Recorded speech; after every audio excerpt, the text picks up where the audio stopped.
আজি উত্তৰ পূৰ্বাঞ্চল ছাত্ৰ সংগঠন নেছয় সমগ্ৰ উত্তৰ পূৰ্বাঞ্চল আজি কলা দিৱস হিচাপে কলা পতাকা উৰাই এই প্ৰত্যেকত সাব্যস্ত হৈছে। আমাৰ কথাটো হ'ল যে আমি উত্তৰ পূৰ্বাঞ্চল যে আমি মুক্তভাৱে চলা ফুৰা কৰিব নোৱাৰিম, অসমৰ মাটিত আমি ভালকৈ ঘূৰা ফুৰা কৰিব নোৱাৰিম, আৰু যিসকল আৰক্ষীৰ বৰ্বৰ অত্যাচাৰৰ বলি হ'ল সেইসকলৰ যদি আমি খবৰ ল'বলৈ আমি সুবিধা নাপাওঁ, তাতে যে বাধা নাই, ইয়াতকৈ আৰু নিৰ্লজ্জ কথা একো হ'ব নোৱাৰে।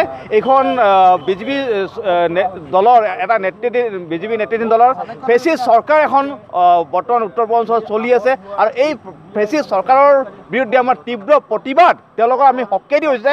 উত্তৰ পূৰ্বাঞ্চল আমাৰ হয়, উত্তৰ পূৰ্বাঞ্চল আমি যিকোনো ঠাইত আমি যাবলৈ আমি কৰাৰ আমি সুবিধা পাব লাগিব। আৰু এটা কথা প্ৰমাণ কৰে যে নাগৰিকত্ব সংশোধনী বিল গৃহীত নোহোৱাতে আজি খিলঞ্জীয়াৰ ওপৰত যেনেদৰে আক্ৰমণ হ'ব লাগিছে আৰু খিলঞ্জীয়া মানুহৰ যি অধিকাৰ সেই অধিকাৰ সৰ্ব কৰিব বিচাৰিছে, এই প্ৰমাণ কৰিছে। যোৱা দিনটোত আমাৰ নেছৰ যি প্ৰতিনিধি দল আছিলে উত্তৰ পূৰ্বাঞ্চলৰ বন্ধৰ সময়ছোৱাত ত্ৰিপুৰাত যি আৰক্ষীৰ বৰ্বৰ অত্যাচাৰৰ বলি হ'ল সেইসকল দুৰ্ভগীয়াৰ খবৰ ল'বলৈ যাওঁতে আৰক্ষীৰ যি বাধা প্ৰদান কৰিলে, গণতান্ত্ৰিক দেশ এখনত যি বাধা প্ৰদান কৰিলে, যি ফেচিষ্ট মনোভাৱৰ যি চৰকাৰৰ যি কাৰ্যকলাপ দেখিলে, এই গোটেই ফেচিষ্ট চৰকাৰৰ কাৰ্যকলাপক আমি তীব্ৰ বিৰোধী দিছোঁ। আৰু আজি সমগ্ৰ উত্তৰ পূৰ্বাঞ্চলত নেছৰ আহ্বানত আজি গুৱাহাটীৰ আমি সদৌ গুৱাহাটীৰ ছাত্ৰ সন্থায়ো গুৱাহাটীৰ বিভিন্ন ৰাজহুৱা অনুষ্ঠানত কলা পতাকা উৰাই এই ফেচিষ্ট চৰকাৰৰ বিৰুদ্ধে তীব্ৰ প্ৰতিবাদ জনাই আমি কলা পতাকা উৰাইছোঁ। আমি ছাত্ৰ সন্থাই কৈছোঁ, উত্তৰ পূৰ্বাঞ্চল ছাত্ৰ সংগঠনে নেছও কৈছে যে অসমত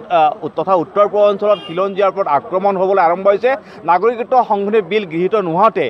আৰু উপলব্ধি কৰিবলৈ আমি আহ্বান জনাইছোঁ সকলোকে, ৰজাপক্ষকো আমি উপলব্ধি কৰিছোঁ, আৰু যিসকলে জাতি ভেটি মাটিৰ কথা কৈ আছে, খিলঞ্জীয়া মানুহৰ স্বাৰ্থৰ কথা হৈছে, সেইসকল ৰাজনৈতিক দলৰ ৰাজনৈতিক নেতাসকলকো আমি উপলব্ধি কৰিবলৈ আহ্বান জনাইছোঁ। চাওক, নাগৰিকত্ব সংশোধনী বিল গৃহীত নহওঁতে আজি অসমৰ ভূমিত উত্তৰ পূৰ্বাঞ্চলৰ ভূমিত খিলঞ্জীয়া মানুহক আক্ৰমণ কৰিছে, খিলঞ্জীয়া মানুহক ভাবুকি দিবলৈ সাহস কৰিছে, আৰু সেইসকল যিসকলে খিলঞ্জীয়া মানুহক ভাবুকি প্ৰদান কৰিছে সেইসকলক আমাৰ কঠোৰ শকনি। খিলঞ্জীয়া মানুহৰ গাৰ তেজ এতিয়াও শুকাই যোৱা নাই, খিলঞ্জীয়া মানুহৰ গাৰ তেজ এতিয়াও গৰম হৈ আছে।